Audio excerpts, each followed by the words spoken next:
Spamcam sits back.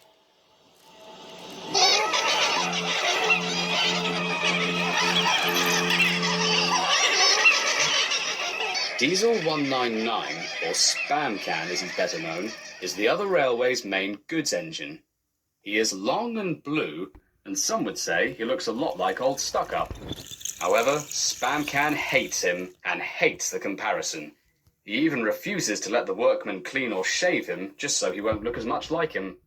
Anyway, one day, Spamcam was coming back from the works. Some troublesome trucks had tricked him, and the goods engine had driven himself into the muesli factory. Now he was as good as new, but he was still angry about the trucks.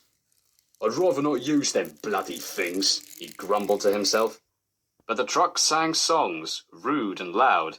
Now, you're probably thinking, oh, he's a big engine. Silly little truck song shouldn't bother him. But believe me when I say an other railway truck has a mouth like a drunken sailor.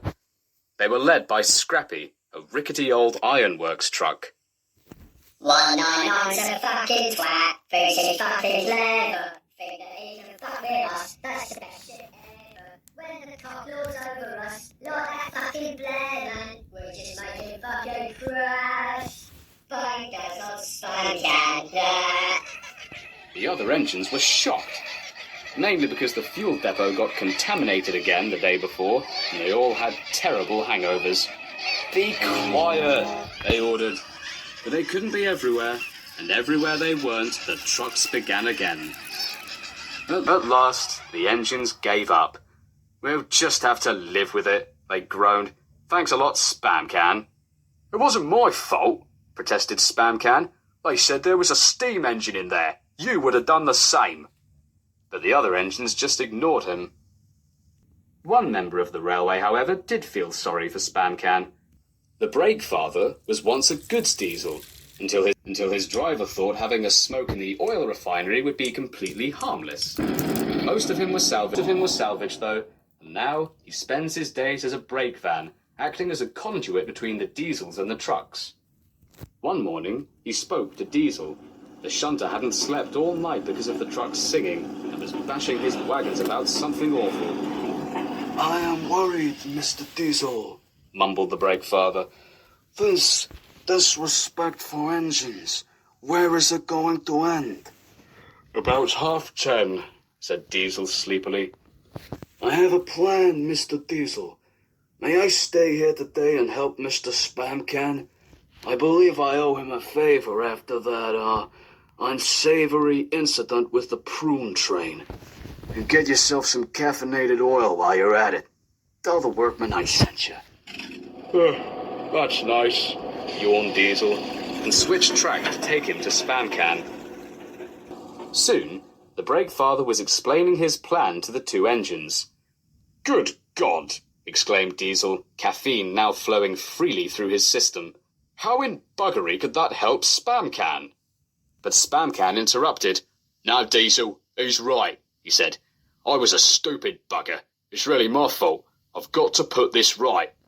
"But his plan makes no sense," protested the shunter.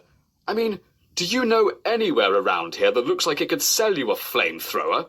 And how could you even operate it? You don't have any hands." "Driver could do it," reasoned Spamcam. Diesel snorted. "Your driver? The man who needs labels on your doors just to get inside? Flamethrower indeed." All right, said the brake father. "So it is not my finest strategical maneuver. We will simply go with my plan B is all." "Oh, whatever," grumbled Diesel. "I don't have time for this. I've got coaches to bump. Good day." Yeah, called Spamcam gruffly, but he felt dreadfully nervous inside. Or was it the dodgy fuel again? Spamcam marshalled the worst trucks 2 by 2. The workmen were all up in the signal box watching the football match, so the Diesel wouldn't be disturbed. "That is the way, Mr. Spamcam," whispered the brake father. "And if you leave that Scrappy until last, he will be behind you. Just do as I say, and your vendetta shall be successful." At last, all the worst trucks in the yard had been arranged in one long line, with Scrappy leading the way. Spamcam backed down, and his driver coupled them up, but not without briefly getting tangled in the chains himself. Push him, whispered Scrappy. Pass it on. The silly trucks giggled, but Spamcam felt determined. Revenge was burning in his engine, and his wheels gripped splendidly on the gritty rails. I'm ready, brake father, he said bravely. It's payback time. That is the spirit, cheered the brake father. Now, out with the claw. What? Do it. Out with the claw, now. Again. What? Do you not still have that oversized grabbing claw? You bloody idiot, snarled Spamcam. I'm not the one with a ruddy pincher. What the hell were you There was a loud scraping noise. The diesel's brakes had jammed. Oh, brilliant, he growled. See what you made me do, you senile shed on wheels. Oh, came a voice. I don't like this. It was Scrappy. Spamcam was so busy telling off the brake father that he didn't notice the truck was being squashed against his rear end. Stop pushing! Stop pushing! Wailed Scrappy. Oh! I'm going to implode!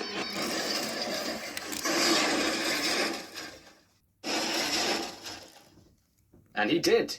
Spectacularly. Then there was trouble. Oh! Noise had drowned out the television in the signal box and forced the workmen outside. The thin git was among them. What in the name of Beeching's buttocks is going on? He demanded.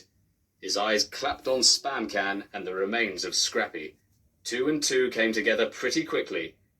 It was his fault, sir, protested Spamcam and eyed an embarrassed brake father. The thin git inspected Scrappy. As I thought. Rotten wood, rusty frames. The best truck the ironworks could afford. He brandished an angry finger at Spamcam. I hope you enjoy working in this yard, you big blue bastard, because you'll be here for a very, very long time. Nowadays, Spamcam works overtime to recoup the damages he caused. But the trucks are always quick to warn each other. Take care with Mr. Spamcam. You play tricks on him, and he'll crush you without even moving a wheel.